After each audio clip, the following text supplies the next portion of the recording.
네, 오늘은 그리스도 나라의 재판관들이라는 제목을 가지고 하나님의 말씀을 증거하겠습니다. 오늘 말씀을 우리가 같이 읽었습니다만 마태복음 19장 28절의 말씀과 누가복음 22장 24절에서 30절의 말씀을 가지고 하나님의 말씀을 증거하겠습니다. 최후의 만찬장에서 일어난 일입니다.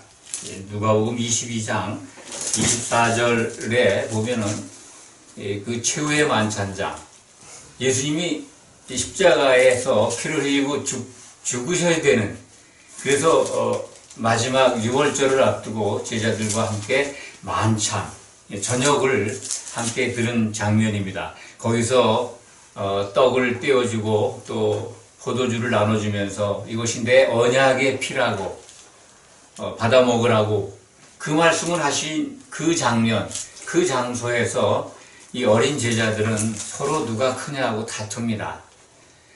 사람들이 늘 언제나 이 부분이 참으로 약합니다. 누구나 다 어떤 모임이나 어떤 상황에서 자기 자신이 이렇게 돋보여야 되고 또 나아 보여야 되고 더 커야 된다고 하는 그런 마음들이 있습니다. 그것을 우리들은 흔히 비교의식이라고 합니다. 누군가 비교해서 내가 불리하고 낮춰 보이는 게 싫어요.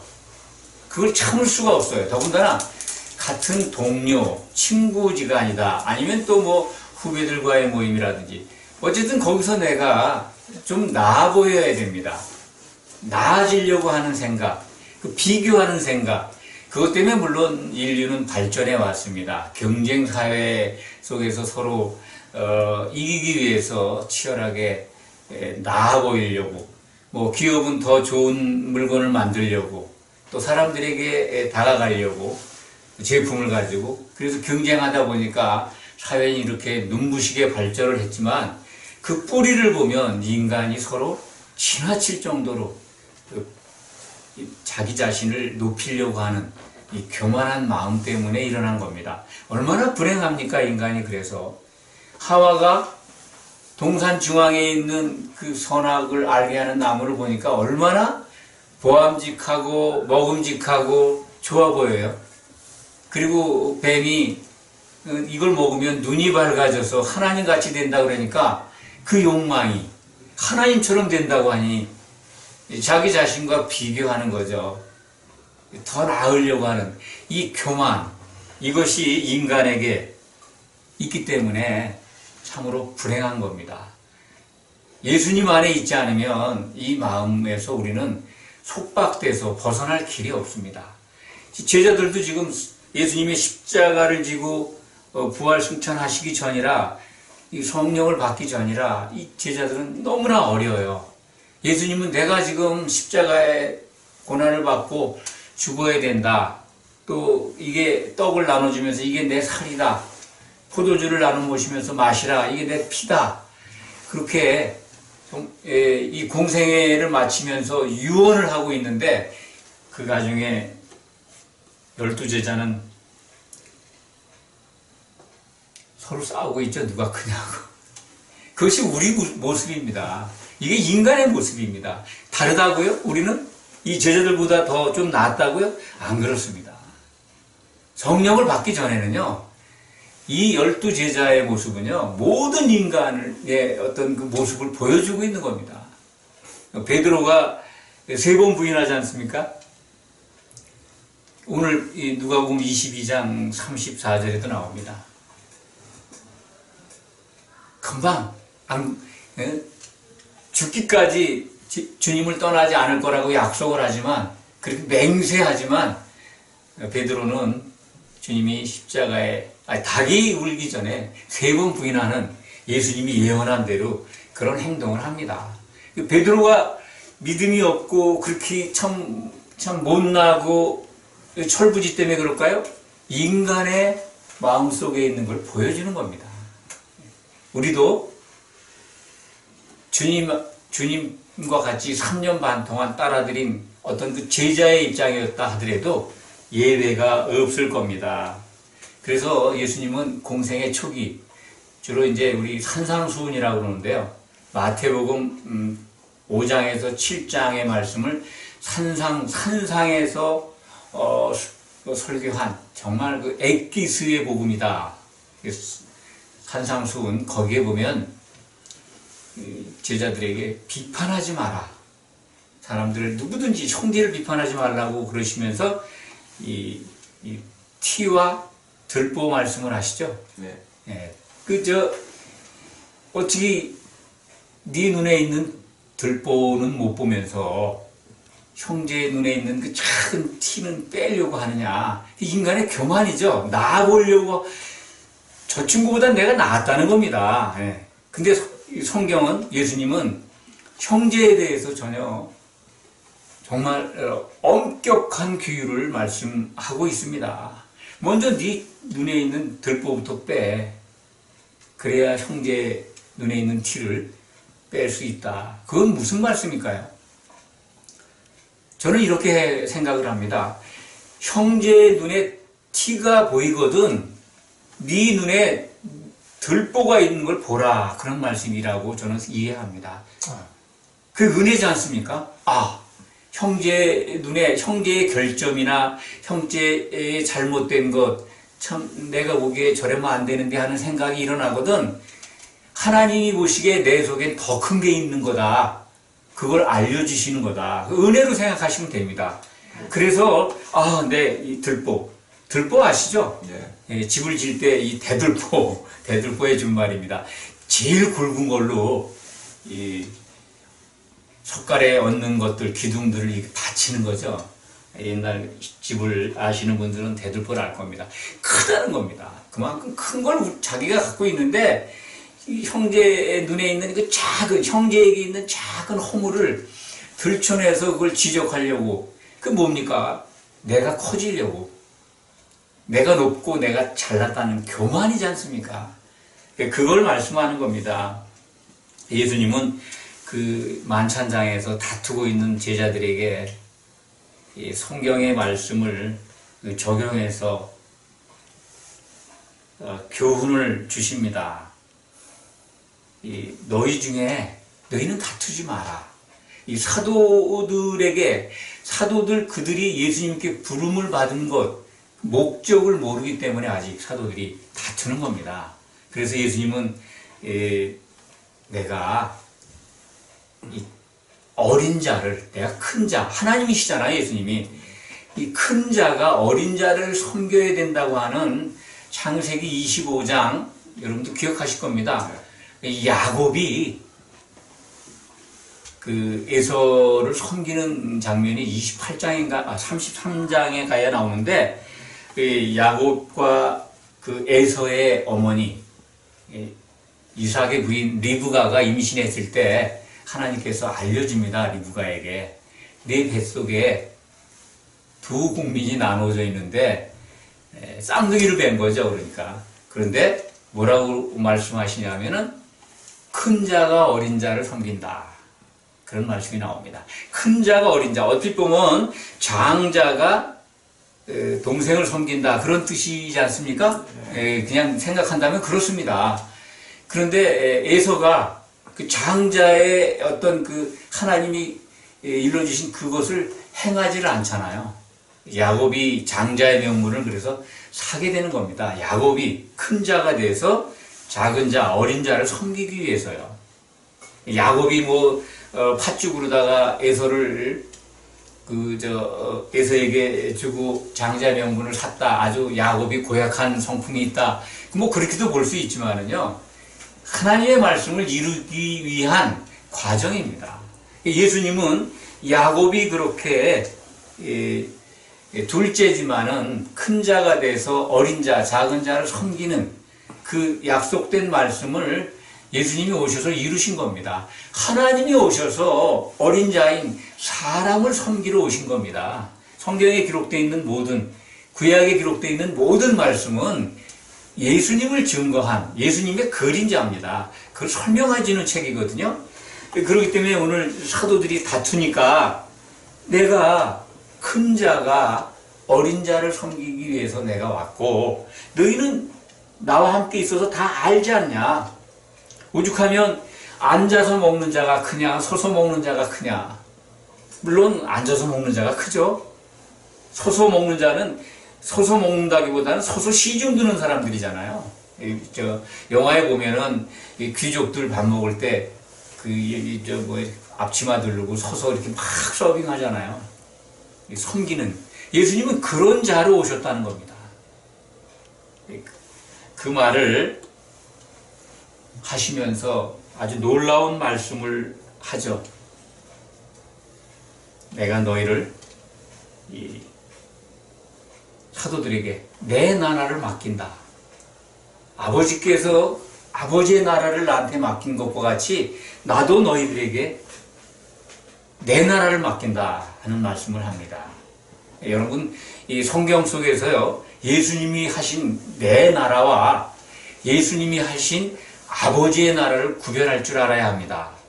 이것을 그냥 번복이 돼서 성경을 이해하면요, 성경 끝에 간 계시록에 가서는요, 헷갈려가지고 성경을 잘 분간을 못합니다. 한국 기독교가 이 성경을 어떤 그 관념적으로, 기독교의 관행적, 습관적으로 천국과 그리스도의 나라와 새 예루살렘을 구별해서 못 가르쳤기 때문에 죽으면 천국 가는 걸로 다 알고 있습니다. 마태복음에서 여러분들 천국은 곧 하나님의 나라라는 말씀을 여러 번 말씀드렸죠. 이 천국, 하늘나라, 한자로 그냥 해석을 하면 하늘천, 나라국, 하늘나라. 성경에는 그런 용어가 없습니다. 천국이라는 것은 하나님의 나라를 우리 한자어로다 번역을 그렇게 했다 뿐이지 성경 원문에는요, 하나님의 나라 또는 하늘들의 왕국으로 기록되어 있습니다. 그리고 예수님은 그 하나님의 나라를 아버지의 나라라고, 그리고 내 나라는 예수님이 얘기하는 내 나라, 오늘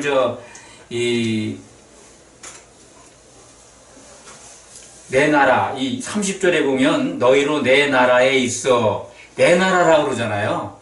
이 내 나라는 우리가 잘 알고 있는 1000년 동안 전속하는 나라입니다. 예수님이 재림하신 후에 1000년 동안 있게 되는 나라, 그것이 바로 이 그리스도의 나라.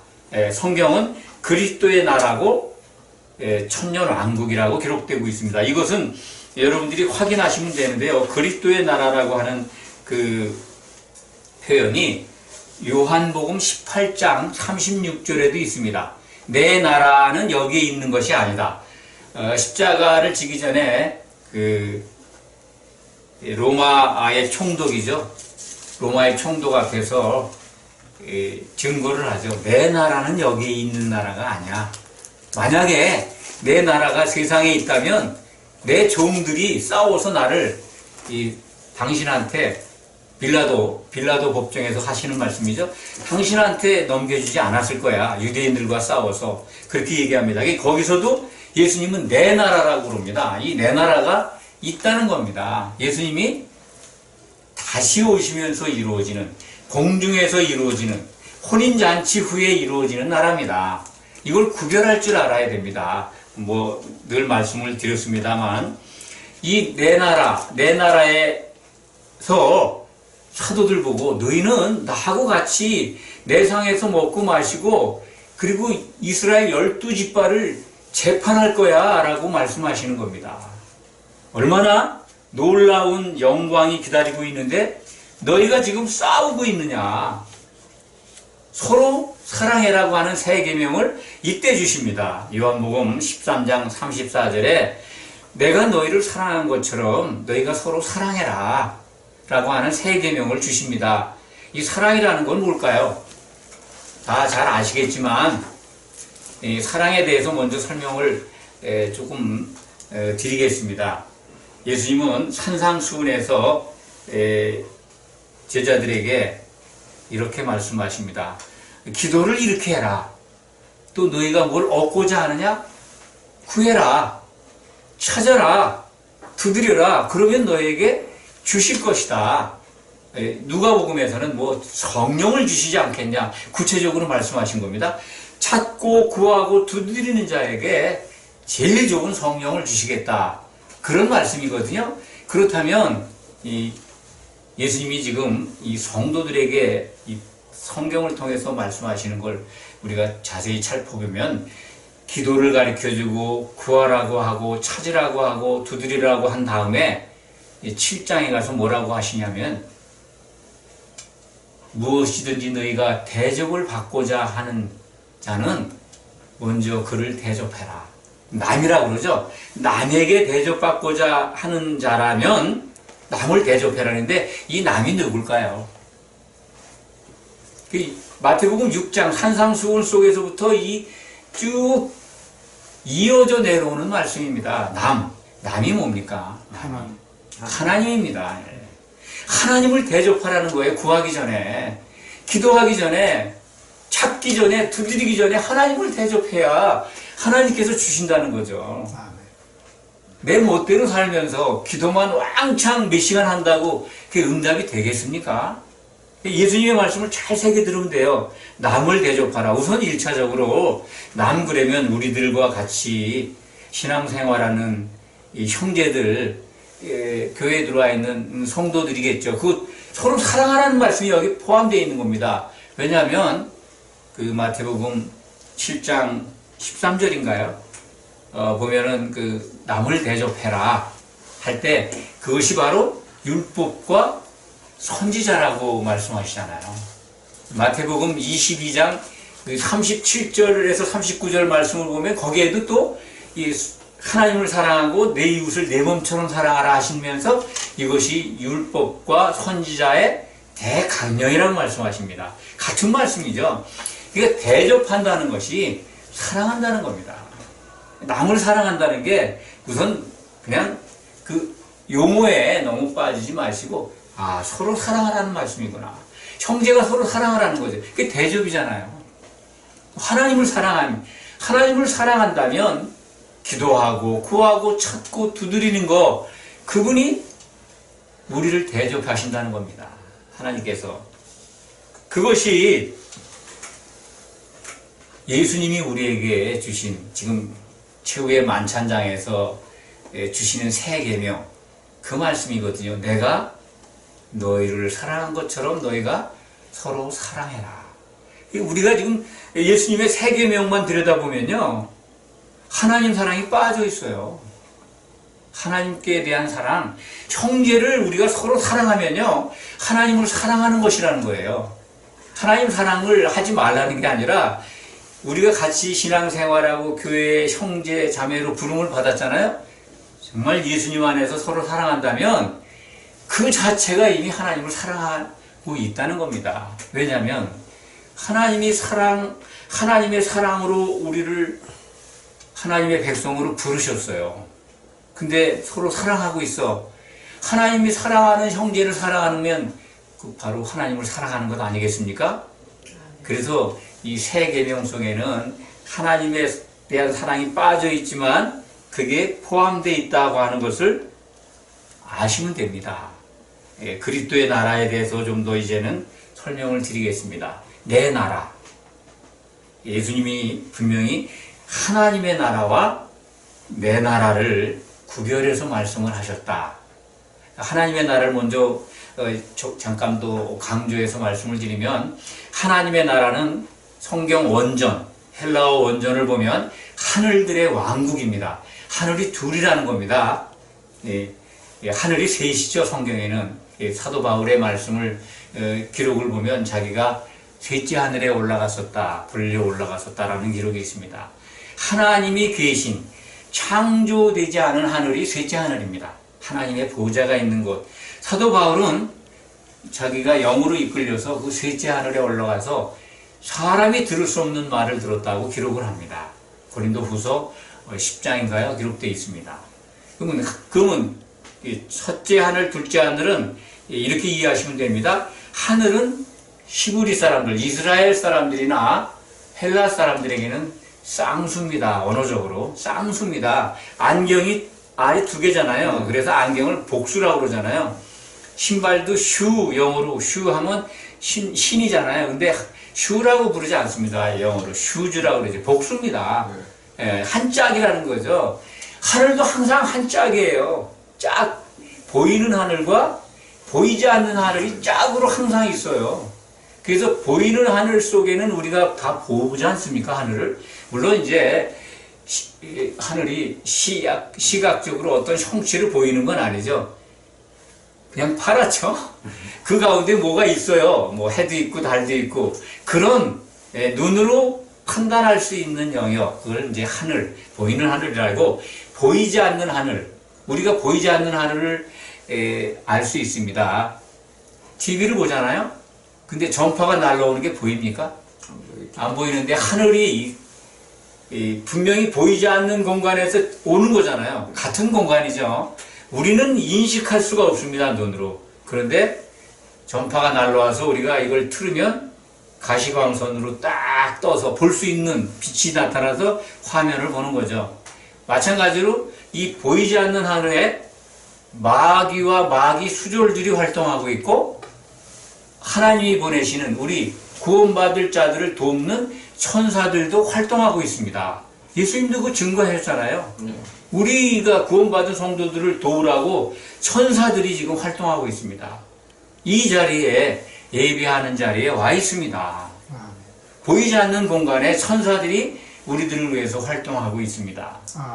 그러니까 하늘은 쌍수다. 그래서 하늘들의 왕국, 그걸 하나님의 나라. 하나님의 나라가 언제 시작되느냐? 죽어서 가는 것이 아니라 지금 우리 믿는 자들에게 임해 있습니다. 죽으면 천국 간다고 찬송가들이 그러는데요. 저도 늘 그렇게 알았거든요. 서리 집사 때까지. 그거 아닙니다.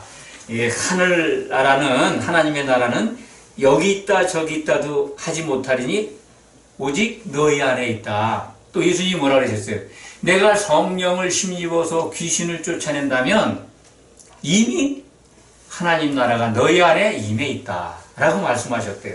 하셨습니다. 그리고 하나님 나라는 세례 요한 때부터 힘쓰는 자마다 침노한다. 하나님 나라는 애쓰는 자들이, 침노하는 자들이 들어오는 겁니다. 그건 뭡니까? 거듭난 자들이 들어오는 거예요. 세례 요한 때부터라고 하나님 나라가 이 땅에 임했습니다. 세례 요한 때가 언제입니까? 정확하게. 성경은 정확합니다.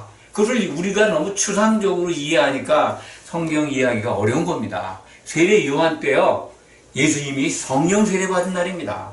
물 세례 받았을 때 요단강에서 세례 요한에게 성령이 비둘기같이 내려오잖아요. 예수님이 기름 부음을 받는 장면입니다. 만 30세가 되는 날이죠. 예수님이 만 30세가 돼야 공생애를 시작하는 겁니다. 제사장 직분을 그때부터 할 수 있으니까요. 그래서 3년 반 공생애를 하고 6월절 어린 양으로 하나님께 제물로 바쳐지는 겁니다. 그 일을 하기 위해서 오신 것입니다. 이 하나님의 나라를 설명하다 보니까 그런 말씀을 드렸는데, 그 하나님의 나라 안에 들어와서 우리는 합법적으로 들어와서, 영이 거듭난 자들이죠. 합법적으로 들어와서 지금 이 교회로 세워져 가고 있는 겁니다. 예수님의 몸인 교회 지체들입니다, 우리들은. 그래서 형제가 서로 사랑해야 되는 게 마땅한 거죠. 왜냐하면 하나님이 기뻐하시는 일이 그 일이기 때문에. 그게 하나님의 뜻입니다, 그것이. 그런데 그것이 이루어진 다음에, 교회가 완성된 다음에 예수님이 다시 오신다고 약속을 하셨습니다. 그 다시 오신다고 그때부터 이루어지는 게 그리스도의 나라입니다. 예수님이 왕으로, 명실상부한 왕으로 오시는 거예요. 그래서 이 지금 예수님이 말씀하시잖아요. 30절에 보면 보좌에 앉아서 12지파를 심판하게 할 것이다. 사도들을 부르신 목적을 얘기하는 거예요. 최후의 만찬장에서까지 다투고 있는 이 어린 제자들, 사도들, 내가 왜 너희를 불러 세웠는지 아냐? 사도들을 세운 목표를 얘기하는 겁니다. 그것은 우리가 성경에서 찾으면요, 마태복음 16장 19절에 이런 말씀이 있습니다. 안 찾으셨어요. 이 베드로에게 너는 시몬이죠. 시몬이 이름이, 이 베드로의 이름이 바뀐 것만 봐도 우리는 굉장히 은혜가 되고 성경을 알게 됩니다. 시몬이라는 거는요, 흙부스러기라고 하면 됩니다. 먼지예요, 티끌. 그 시몬을 예수님이 돌멩이, 반석 조각으로 베드로라 했습니다. 베드로. 페트로스라고 합니다. 예, 헬라 말로는. 이게 반석 조각이다, 돌멩이라는 거예요. 베드로가, 그 시몬이 베드로가 됐어요. 그 베드로들이, 돌멩이들이 모여서 뭐가 이루어지냐면 페트라, 반석이 되는 겁니다. 이 반석, 너와 같은 베드로들이 모인 그 돌멩이들이 모여서 한 반석을 이루어서 그 위에 교회를 세우겠다는 게 예수님의 계획입니다. 이 땅에 오신 목적이에요. 내가 교회를 세우는데 사도들의 기초석 위에 세우겠다는 거예요. 그러니까 사도를 부르신 목적이 마태복음 16장 19절에 내가 너희로 하여금 교회의 반석이 되게 할게. 그겁니다. 그 기초석이 되게 한 겁니다. 그리고 기초석뿐만 아니라 그들을 그리스도의 심판대에서 이스라엘 12지파를 심판하는 재판관 삼겠다는 거예요. 그것이 사도들을 부른 목적입니다. 그런데 그걸 모르고 서로 누가 크냐고 싸우고 있습니다. 우린 다르지 않다고 그랬죠. 우리도 마찬가지입니다. 사도들이 오순절에 예수님이 부활 승천하셔서 성령을 보내주기 전까지 아주 어려요. 아무 능력이 없습니다. 자기들이 제비 뽑아서 하나님의 뜻도 모르고 마띠아를 12사도에 가입시키잖아요. 그러면 사도 바울이 나중에 예수님으로부터 사도로 부름받잖아요. 그럼 사도가 13명이에요. 그럼 성경이 안 맞습니다. 요한계시록 끝에 가면요, 이 새 예루살렘의 기초석이 12사도 이름이 있습니다. 예루살렘 성 밑에 기초석 위에 12사도의 이름이 있어요. 그러면 사도 이름이 13명이 돼야 되잖아요. 성경이 모순이잖아요. 여러분들 나중에 그 성경을 이제 잘 읽어가시면서 왜 사도들이 성령 받기 전에 이 인간적인 결정을 했는가 하는 거는 그러면 안 된다는 걸 성경이 보여주는 겁니다. 그래서 12사도는 예수님이 분명히 부르고 선택하신 자들만 들어가는 겁니다. 아무나 사도가 되는 게 아니고요. 우리가 오해하고 있는 부분이 많습니다. 사도와 성도를 구별을 못해요. 사도는 이렇게 교회의 기초석으로 삼으시고 반석으로 삼으시고 그리고 재판, 그리스도 심판대, 예수님이 오실 때 그리스도의 심판대가 열립니다. 고린도후서 5장 10절이 분명히 기록하고 있습니다. 우리 믿는 자들이요, 예수님 오실 때 누구나 다 그리스도의 심판대 법정에 서게 됩니다. 그래서 선악간에 재판을 받아요. 교회를 향해서, 교회를 위해서 선을 행한 자는 생명의 부활로, 악을 행한 자는 심판의 부활로 나온다는 거예요. 그거 명심하시기 바랍니다. 예수 믿으면 그냥 천국 간다고요? 아니요, 심판대 앞에 섭니다. 믿는 자들이 먼저 심판을 받습니다. 성경의 기록을 너무 추상적으로, 관념적으로 번복이 돼서 이해하면 안 됩니다. 아주 세밀하게 예수님이 하신 말씀들을 하나하나, 오늘 말씀이 그겁니다. 이 오늘 말씀이요, 굉장히 중요합니다. 그리스도의 심판대의 모습을 보여주고 있어요. 그리스도의 심판대에서 사도들이 재판관으로 앉아있는 모습을요, 마태복음 25장 40절, 45절을 보면 그 내용이 나옵니다. 그걸 여러분들에게 설명드리려고 하는 거예요. 그때 가서 믿었던 자들이, 믿는 자들이 다 올라와서 이 목자가 심판관으로 예수님이 임금이 돼서 딱 좌정합니다. 그 옆에 누가 앉아요? 오늘 말씀대로 마태복음 19장 28절에 그 말씀, 또 누가복음 22장 30절의 말씀대로 그 자리에 앉아서, 보좌에 앉아서 예수님과 12지파, 이스라엘 12지파가 누굽니까? 이스라엘 12지파라는 건 신약시대에는요, 성도들이에요. 믿는 자들입니다. 믿는 자들을 심판하게 됩니다. 그때 마태복음 25장에 보면 양과 염소를 예수님이 오른편과 왼편으로 나누잖아요. 전에 말씀을 드렸죠. 양과 염소를 가르는 그 장면이 원문으로 보면 염소 떼들 가운데서 양을 골라낸다고요. 믿는다라고 다 그리스도의 심판대에 섰는데 그게 양들이 많은 게 아니라요. 염소들이 더 많아요. 교회에 들어와 있지만 믿는다고 들어와 있지만 변질된 사람들입니다. 양으로 들어왔는데 이 성경대로 살지 않아서요. 염소로 변질돼 버렸어요. 그래서 염소떼들 가운데서 양들은 너무 즐거워서 양들을 골라내는 그런 장면으로 원문은 기록되어 있습니다. 염소떼 가운데서 양들을 골라내서 양들은 오른편에 염소들은 왼편에 이렇게 구별해서 둔다는 거예요. 그런데 그 기준이 뭐냐면 예수님 그 임금으로 표현되어 있지만 이제 왕으로 오신 예수님이죠. 예수님이 이제 그리스도의 심판 때 왕으로 좌정했고 12사도들이 배석한 사로 있는 겁니다. 법정으로 생각하시면 돼요. 법정으로. 그런데 예수님이 뭐라고 그러시냐면 양들에게 너희는 정말 내 옆에 앉은 이 중에 가장 작은 자에게 참 선을 행했다는 거예요. 지극히 작은 자 하나에게 행한 것이 내게 행한 것이다. 예수님이 그렇게 말씀하세요. 여기 있는 내 형제 지극히 작은 자 가운데 하나에게 한 것이 내게 한 것이다. 그게 뭐냐면 이 사도들에게 한 것이 예수님께 한 거라는 거예요. 염소들에게는 여기 있는 자 중에 지극히 작은 자 하나에게 안 한 것이 내게 안 한 거야. 그래서 내게 안 한 자들은 영벌에, 내게 행한 자들은 영생에 들어가라 라고 이 말씀을 하십니다. 그 영생과 영벌은 나중에 시간이 되면 또 말씀을 드리겠습니다. 성도라고 해서 믿는 자들이라고 해서 그리스도의 심판대에서 다 혼인잔치에 들어가는 게 아닙니다. 이거 명심하시기 바랍니다. 사도들을 왜 세웠는가? 그리스도의 심판대에서 재판관을 세우기 위해서 세웠습니다. 그걸 알려주는데 오늘 말씀에 다투고 있죠. 우리의 모습과 비슷한 겁니다. 그런데 사도들이 지금 우리에게 뭐를 일러주고 있습니까? 지금 우리가 사도들에게 뭔가 좋은 걸, 선한 걸 해서 예수님께 뭘 하려고 한다고 생각을 해보자고요. 그들은 2000년 전에 죽었잖아요. 사도들이. 그들을 잘 대우할 수 있는 방법이 있습니까? 지극히 작은 자 하나, 12사도 가운데 지극히 작은 사도에게 한 것이 내게 한 것이라 그랬는데 그들은 없잖아요, 세상에.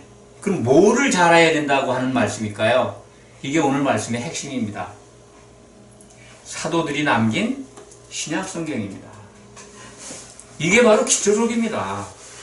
교회의 기초속이 되어 있는 게 신약성경이에요. 이것대로 살면 예수님께 선을 행하는 거예요. 하나님께 선을 행하는 거라고요. 사도들을 통해서 성경을 남기셨어요. 신약성경대로 행하는 것이 예수님은 내게 행하는 것이다. 그런데 성경을 대충 이해하고 관념적으로, 추상적으로, 또 기독교 안에 있는 문화적으로, 습관적으로 그렇게 한다면 낭패 볼 수가 있습니다. 정말 큰일 납니다. 왜냐하면 그리스도의 심판대가 이게 예수님이 예언하고 증거하신 건데요. 그게 없을까요? 설마 그런 게 있어? 죽으면 다 천국 간다는데 믿다가? 이거는 아닙니다. 성경적이지 않습니다. 그렇게 성경을 가르친다면 큰 화가 있다는 것이 성경 마지막에 있습니다. 요한계시록 22장에 가면은요, 계시록 자체만 말씀하시는 거지만은 잘 기억하시기 바랍니다. 계시록에 기록되어 있는 것대로 그것을 더하거나 빼면은요, 더하면 재앙이 더해지고 빼면 새 예루살렘에 들어가는 거에서 빼진다는 거예요. 무섭습니다. 계시록에 나와 있는 재앙들을 보면요. 그리고 믿는 자들이요, 믿었던 자들이 새 예루살렘에 못 들어가는 거는요, 불못에 던져지는 걸 얘기합니다. 예수 열심히 믿었는데 성경대로 안 가르치고 성경대로 안 따르면요, 불못에 들어간다는 거예요. 왜 이 얘기 하신지 아십니까? 천년왕국이 없다는 게 우리나라의 대부분의 교단의 가르침입니다. 천년왕국은 지금 우리가 살고 있는 이때라는 거예요. 임해 있다는 거예요. 잘못 가르치고 있지 않습니까? 과거에 우리나라의 대표적인 교단들이 다 무천년설, 천년왕국이 없다는 거예요. 지금이 천년왕국 시대라는 거예요. 그래서 우린 죽으면 바로 천국 간다. 아니요. 죽으면 심판을 받아요. 그렇게 가르치고 그렇게 따른다면 불못에 들어간다고 가르치는데 하나님의 말씀인 성경을 오해하면 되겠습니까? 오늘 말씀을 듣는 여기 계신 분들이나 영상을 통해서 말씀을 듣는 분들, 이제는 옷깃을 여미고 성경을 정말 자세하게 들여다봐야 됩니다. 왜냐하면 지극히 작은 자 하나에게 안 한 것이 내게 안 한 것이라는 건, 지극히 작은 자가 뭐예요? 신약 성경에 아무리 하찮은 기록이라도 자세히 살펴보라는 겁니다. 그런데 이거 우리가 다 하나하나 기억하면서 이성적으로 기억하면서 지킬 수 있을까요? 못 지킵니다. 인정하시죠? 네.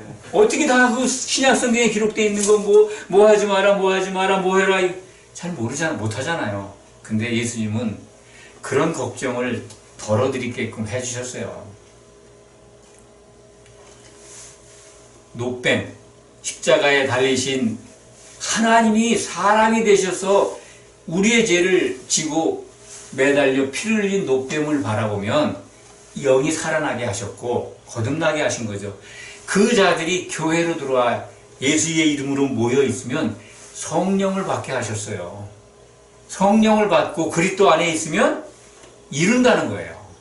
성경 말씀 하나씩 기억하면서 하지 않아도 성령 충만한 교회를 이루고 있다면 지극히 작은 자 하나에게 하는 모든 선을 행할 수 있어서 예수님께 칭찬을 받고 혼인잔치에 들어간다는 겁니다. 천년왕국 그 나라에 들어가서 그리스도와 더불어 왕노릇하게 됩니다. 재판은 사도들이 하지만요, 사도들과 더불어서 주님과 더불어서 천년왕국 시대에 성도들이, 그 혼인잔치에 들어간 성도들이 왕노릇한다는 것이 성경의 기록입니다. 이거 믿으시기 바랍니다. 말씀을 정리하겠습니다. 예, 사도들을 부르신 목적, 예수님이 그리스도의 심판대에서 재판하는 권세를 주시려고, 그들은 그래서 그 재판관으로서 재판의 그 판결에 적용될 법조문을, 근거를 우리에게 남겨준 겁니다. 신약 성경이. 그러면 뭐 질문하실 분이 있을 겁니다. 거기 사도들도 아닌 사람들이 기록했는데요. 누가는 사도도 아니지 않습니까? 마가도. 그런 말씀을 하실 수 있어요. 그런데 이분들이요, 사도들의 영향을 받았습니다. 사도들은 이 헬라 말도 모르는 분들이 많았어요. 갈릴리 어부 출신이 되잖아요. 그래서 하나님이 돕는 자들을 다 붙여주셨어요. 마가는 베드로 사도가 내 아들이라고 그래요. 내 제자. 마가복음을 기록하게 했습니다. 그래서 다른 말로 베드로복음이라고 그래요. 마태는 사도죠. 그 다음에 누가는요, 사도 바울이 순교하기 직전까지 로마 감옥 생활할 때 같이 있었던 제자입니다. 누가만 나와 함께 있다라고 그래요. 바울이 순교하기 직전에 기록을 보면, 디모데 후서에 보면 누가만 나와 함께 있다는 거예요. 사도들의 영향에 의해서 신약 성경이 기록이 되어 있고, 그것이 교회의 기초석이 되어 있습니다. 그것이 바로 그리스도의 심판대에서 판결을 하는 법조문입니다. 이거 잘 아시기 바랍니다. 그런데 이것을 말씀드렸습니다만, 우리가 성령 안에 있다면 모든 걸 기억나게 하시고 능력을 부어주셔서 하나님을 기쁘시게 하는 성도로서 승리하게 하신다는 겁니다. 그러면 우리가 믿음을 바라볼 때 예수님의 이름으로 같은 생각으로 예배를 즐겨 찾고 형제를 서로 사랑하고 그리스도의 이름으로 모이는 것, 이것이 중요한 겁니다. 세상 것, 그 유한된 거 아닙니까? 100년도 못 사는 세상 동안에 필요한 것만 있으면 되는 겁니다. 그거에 너무 빠지지 말고, 그거 구하지 말고, 정말 성령에 굶주려서 그것을 참 배고파 하시기 바랍니다. 성령 충만한 걸 사모하시기 바랍니다. 아멘. 그러려면 교회를 이루시기 바랍니다. 기도하겠습니다. 아버지 하나님 감사합니다. 교회로 모이게 하시고 그리스도와 같은 생각이 되게 하셔서 참으로 감사합니다. 아멘. 이제 한 몸을 이루고자 서로 떨어져 있던 지체들이 모여서 아버지 하나님의 그 놀라우신 사랑과 은혜를 체험하며 나누며 증거하며 기뻐합니다. 이 시간을 우리에게 주셔서 참으로 감사합니다. 우리가 승리하는 자, 이기는 자, 그래서 하나님이 기뻐하는 성도로서 사도를 대접하고 성경을 대접하고 그리고 하나님을 기쁘시게 하는 믿음의 승리자가 되도록 인도해 주시옵소서. 예수 그리스도의 이름으로 간절히 기도하옵나이다. 아멘.